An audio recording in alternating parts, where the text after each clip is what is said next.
Okay, so we're starting our first entirely online unit. So good luck, everybody. Again, if you have questions, concerns, issues, if there's stuff in the lectures that don't make sense to you, please contact me via email or through Google Classroom. When we last left our heroes, the world was embroiled in war. The Pacific War was raging, and Hitler had conquered most of Europe, but the United States was technically neutral, although clearly had a preference supporting both nationalist China and giving aid to the British. To solidify this alliance, specifically with the British, Roosevelt and Churchill met in Newfoundland in order to sign what's called the Atlantic Charter, which was a series of mutually agreed upon points that they would join together to fight against tyranny, to promote democracy, to build a more safe post-war world. There's a lot of similarities to the 14 points, and in the end, it solidified the alliance between Great Britain and the United States. And of course that relationship was also solidified through the massive amount of money that was being given to the Soviet money and weapons that was being given to the British, and then of course the nationalist Chinese, and then once Barbarossa goes off, the Soviet Union as well. For Roosevelt, of course, the Atlantic Charter was a sort of a statement of principle, this idea of making the world safe for democracy and promoting what he called the four freedoms, which you should absolutely, the four freedom speech was part of the documents. You should be familiar with it. So for Roosevelt, this was a statement of in general purpose.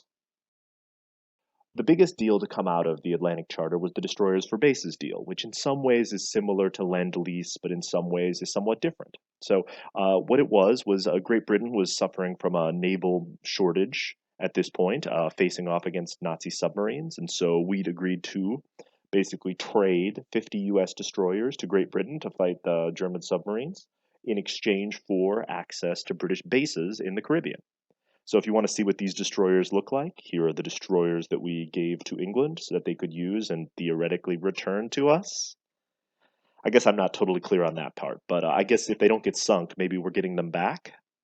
And in response, we get access to British bases in the Caribbean, which they don't necessarily need at this point because, again, they're concerned with being bombed into oblivion by the Luftwaffe. So, destroyers for bases, again, further solidifies the United States' commitment to Great Britain despite our technical neutrality. We also had mentioned last unit that the draft had started up. This is important, of course, because the United States is not technically at a state of war, but we are drafting young men into the military. We're starting to mobilize and prep for war, despite the fact that, again, technically, United States not fighting anyone at this point. So, why is the United States still neutral if Roosevelt is clearly putting us on a war footing and obviously favors the Allies over the Axis powers? A number of different reasons.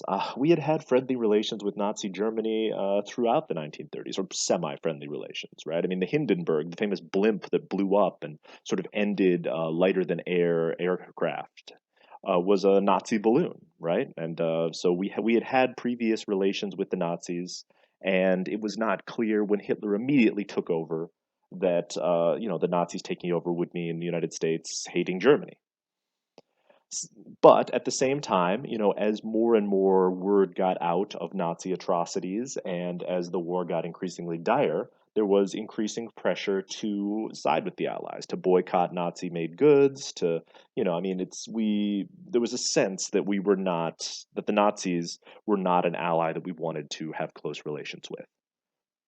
But again, as we mentioned, incredibly strong peace movement. The America First Party was a relatively influential group within the United States. Charles Lindbergh was giving speeches across the country about how we should stay out of war, and the memories of World War One were very raw still. And so, do we really want to commit American troops to this more deadly version of World War One? And so the United States was very split. A lot of Republicans wanted to stay out. Robert Taft, for example, obviously, people of German descent and Catholics, because of the Pope being in Italy. And a lot of the Midwest who remembered World War One wanted to stay out of the war, whereas a number of groups were more interventionist for what I hope are obvious reasons. But of course, the catalyst of the war is the expansion of Japan, as we talked about previously.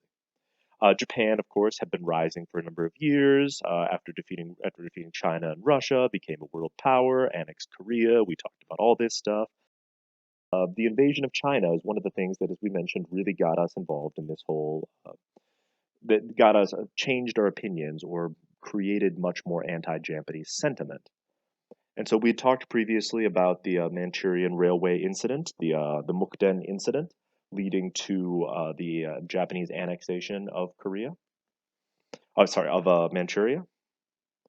And then, of course, the Marco Polo Bridge incident leading to the occupation of Shanghai, which you can see is a port city on the east coast of China, and then eventually the occupation of Nanjing, and Japan slowly taking more territory in China, looking for a way to sort of consolidate their territory and sort of fighting this second Sino-Japanese war. But as we mentioned last time, the occupation of Vietnam is what really brought us into this whole conflict. Vietnam, of course, was a former French protectorate, and the puppet state in France had signed an agreement to allow them to occupy the northern portion of the country, which again, I know I keep harping on this French Indochina thing, but the North-South Vietnam divide is going to become important at some point, I promise. And so, with the Japanese now taking over clearly Western and Allied territories, the United States decided it was time to stop them. The oil embargo, which we talked about last time, Japan was utterly dependent on foreign oil, and so this created a ticking clock for Japan where they were rapidly running out of oil reserves. So they would either need to find a new source of oil, or would need to stop their advances, potentially withdraw their troops, sign some sort of peace treaty, which is what we were sort of hoping would happen, that we would basically defang the Japanese war machine and force them to come to terms. Again, I apologize for going through this in such speed. We can go back and listen to the previous lecture in order to fill that in a little bit more, but we're mostly rehashing stuff we had already discussed.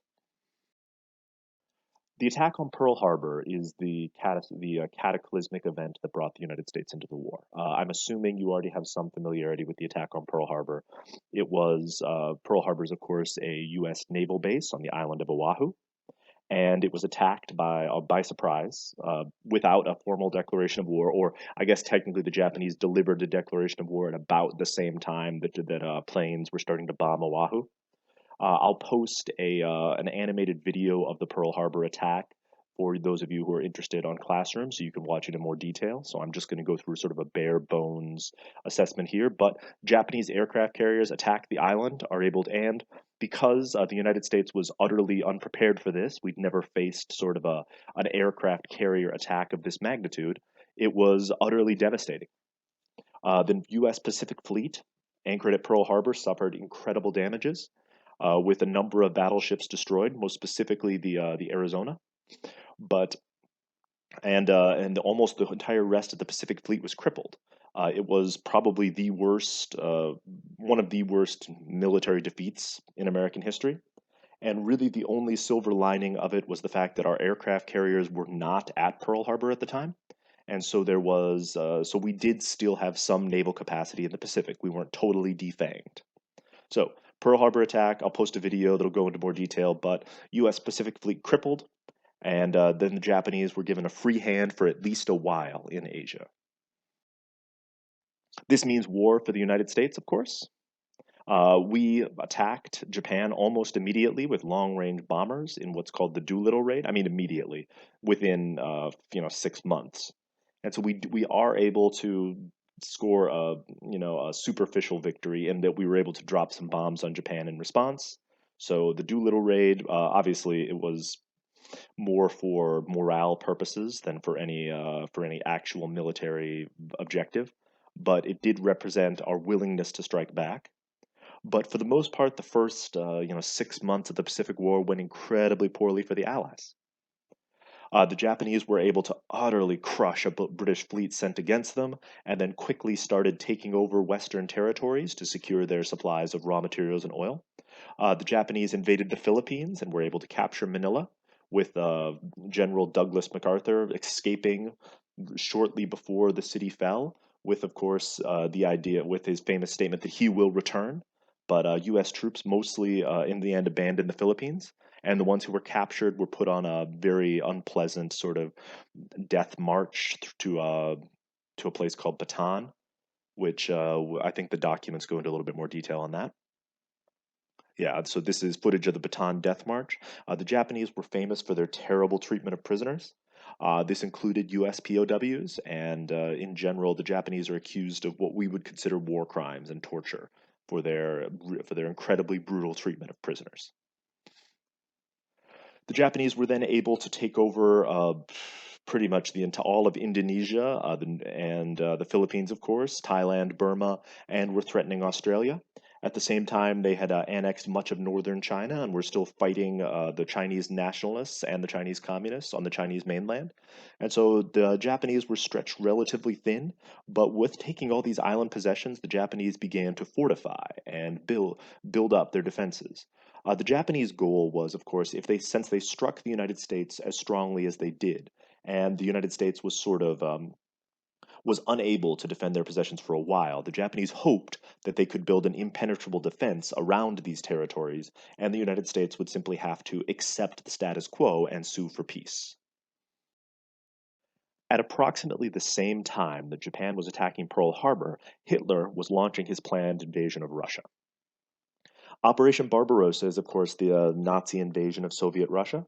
Stalin was taken almost completely by surprise, and the Germans were able to take huge amounts of territory in the first several months of the campaign, launching their blitzkrieg against the Union of Soviet Socialist Republics.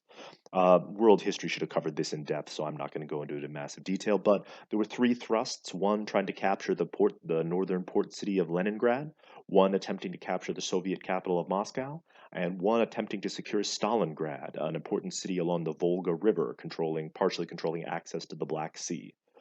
Operation Barbarossa is important because this brought the Soviet Union into the war on the side of the Allies, which is obviously a very strange ally to have. And so, the same way that Japan's attack on the United States brought the United States in against Germany, Barbarossa brought the Soviet Union in against Germany and then also Japan, which is, of course, going to be very important going forward, especially as we get to the end of the war. So, United States now technically a part of World War II.